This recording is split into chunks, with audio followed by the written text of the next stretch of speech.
What's up, Ragamuffins? It's Raggy here, and today I am bringing you 5 things that are uniquely Australian.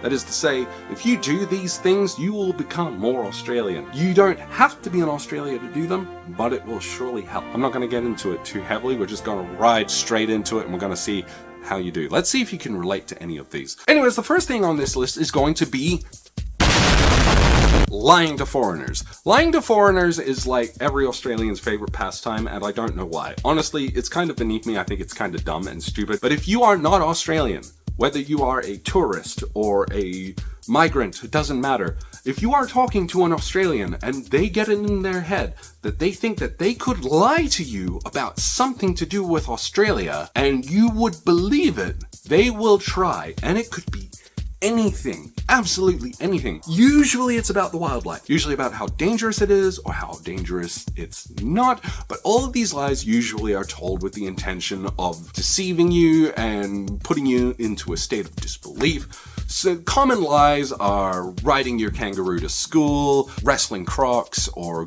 going pig hunting. And while like pig hunting is a thing, it's like no one's done it.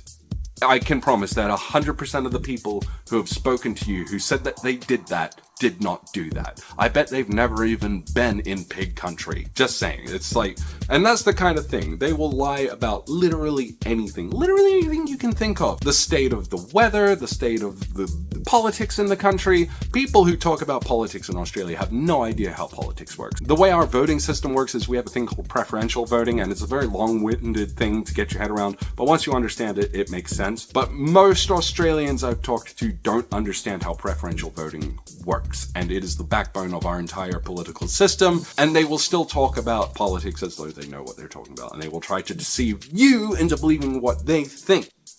Don't just, okay, if anything an Australian tells you sounds outlandish, it's because it is. The next thing on this list is going to be the weather. I did mention the weather before, and the weather is such a common subject to discuss in Australia. Here's how a typical conversation about the weather goes in Australia. Oh, it's a pretty hot day today, hey? Oh yeah, it's supposed to get up to 38 degrees today, hey? Oh yeah, and with about 82% humidity, it's gonna be really hot, hey? Oh, at least we got a southerly blowing in later today. Oh, that'll help, won't it? And then tomorrow, the exact same thing happens. The weather is going to be identical to how it was yesterday, and then they're going to have the exact same conversation again. And they might do this 365 days a year. Every year. It's wonderful. Honestly, if you want to get on an Australian's good side, just talk to them about the weather and let them come to as many simple conclusions as they want. It'll make their whole life.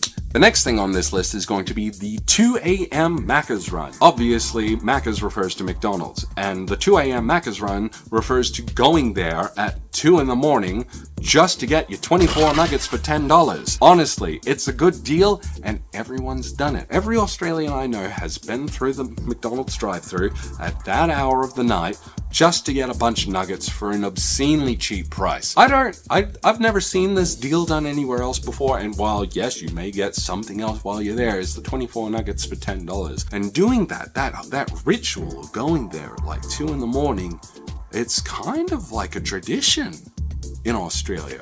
Everyone's done it, and if they haven't, they've gotten someone to do it for them. It's a kind of a rite of passage. You gotta get your nuggies at 2 in the morning at some point or another. The next thing on this list is going to be what I call selective wildlife love. And that is to say, if you ask any Australian what they think of the wildlife or what you should think of the wildlife, they will tell you, obviously, love and cherish all wildlife, no matter what. Live by the values that we learned from Steve Irwin. Cherish your wildlife. Except in that same conversation, if you ask them about magpies, redback spiders, or taipans, they will tell you that they are the devil and should all be killed. Honestly, it's kind of a double standard that every Australian lives by, and they don't even know it. Oh, am I being self-aware? Oh no. Is it possible that everything I say is subject to opinion? Oh no. Am I losing my credibility as a content creator? Please subscribe. In any case, selective wildlife cherishment if you want to call it that, is a problem. And honestly, I don't think that's innately Australian, but it's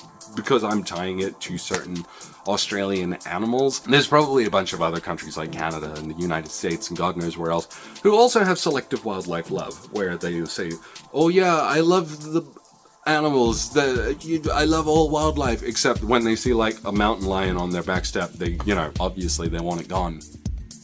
I don't know you. Are you gonna have me sit here and make assumptions about you? Because that's what I'm doing. The last and possibly most important thing on this list is something that I feel like every Australian has lived through, and that is sharing a thong. And if you don't know, thongs are what we call sandals. I'm not gonna make a big thing about it. I don't want you to be like, you know, that's not what a thong is.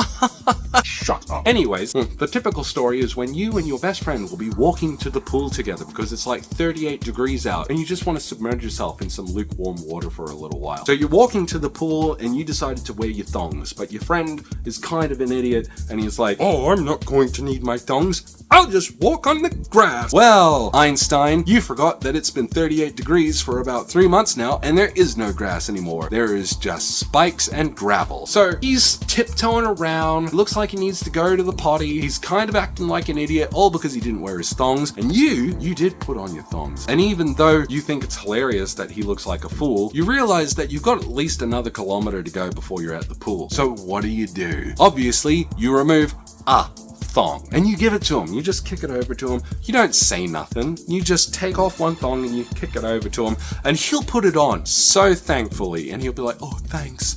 And that's enough for you. That's the Australian spirit right there. All Australians can relate to allowing themselves to suffer a little bit so that their friend doesn't have to suffer a lot. And I think that's quite endearing, actually. That is the story I used for explaining what Australians are like. Are we rude? Are we brash? I don't know. I think I'm an okay guy. But when you look at the facts, when you look at what we're willing to sacrifice for others, but not like too much, we're not that bad. Honestly, I don't think anyone actually said anything bad about us. I'm just painting a picture here.